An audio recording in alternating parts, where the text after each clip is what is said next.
үр дүнг нь үнэлж байна. Судлаачид ургамлын бүх бүрэлдэхүүн хэсгүүдийг системтэйгээр шинжилдэг. Тэднийг хөх тариатай эргэлзүүлсэн нэг төрлийн улаан буудаа ихэд гайхшруулж байна. Энэ илүү өндөр ургац өгөхөөс гадна илүү их биомасстай байсан. Учир нь ургамал ургаж фотосинтез хийхин тулд нүүрс хүчлийн хий шаардлагатай байдаг. Тиймээс энэ ургамал фотосинтезийн гүйцэтгэлээ сайжруулж өндөр ургац өгч байгаа юм.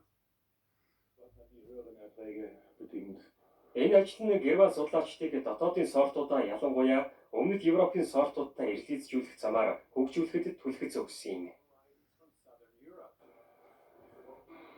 Одоо туршилтын талбар дээр төстэй үр дүнг харсан Кай Хендрик Ховенд руу буцацгаая. Тэрний бодлоор энэ эрдэнэ шиш бол ирээдүйд тариалахад хамгийн тохиромжтой ургац юм а.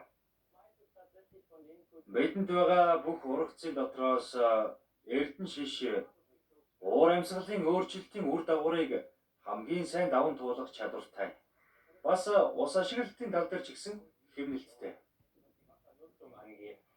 Ховенд болон бусад судлаачид ган гажигтай үед усыг илүү сайн татах боломжтой.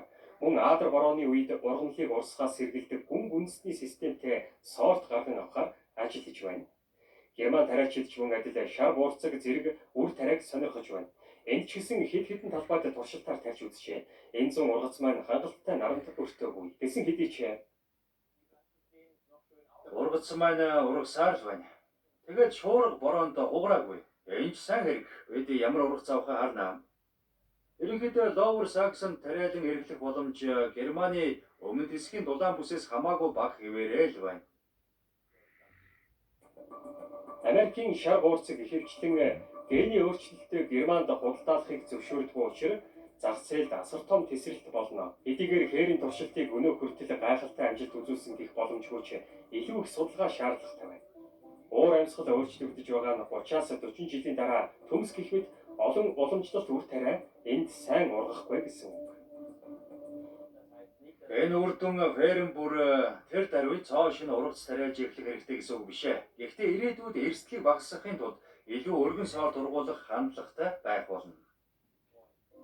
Магадгүй ирээдүйд Германы тариалангийн талбайд амаранд, киноа, ча зэрэг үр тариа тарих баха.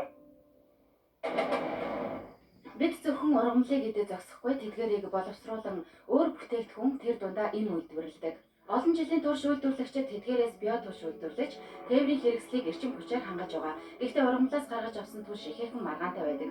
Үүний нэг шалтгаан нь энэ нар салхинаас гаргаж авдаг эрчим хүчээс үр ашиг багатай бөгөөд энэ түлшийг ихэвчлэн тээвэр хийхэд ашигладаг. Мөн биотүлшний эсрэг бусад үндэслүүд ч бас бий. Онгоц, машин, ачааны машин халаалт. Бүгд уур амьсгалд ээлтэй нүүрс төрөгч ялгаруулахгүй. Үнэн гэхэд хэтэрхий сайхан сонсдож байна уу? Ургамлаас гаргаж авсан биотүлш ус төрөгч болон цахилгаан тээврийг хангалттай өргөн хүрээнд ашиглаж эхлэх хүртэл чулуужсан түлшийг орлож чадна.